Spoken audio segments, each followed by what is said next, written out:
Country, I think it's really small. It's very small. Like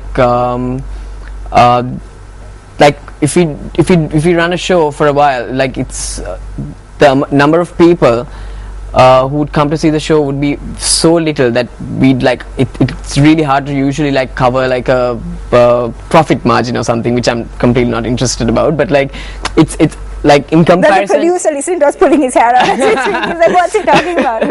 But let's talk about acting.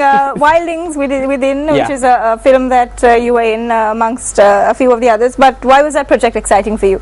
I would say the plastics. I had to be on a set at 3 a.m. and for about 3 hours they put all these like oil and plastic and made my nose even bigger.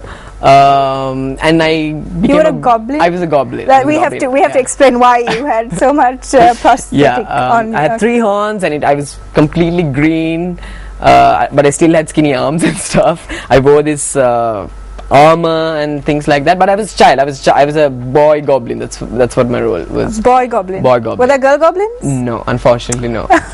But yeah, so I mean, it's a nice story. It's a nice story about how this boy goblin meets this a human boy and how they sort of connect, and they have like, in terms of like their backstory, like they have this major war.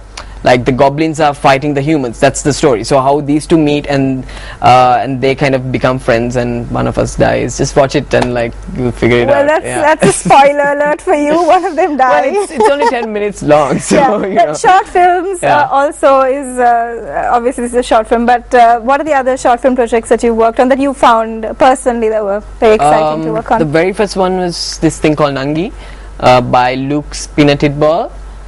It was interesting in terms of like the character was this boy who was from a really like low end of the city, and it was basically this story about how his sister gets kidnapped and how he's just like going crazy around the entire city looking for her. So that was a really interesting one. And the current one which I'm working right now is called Elephant.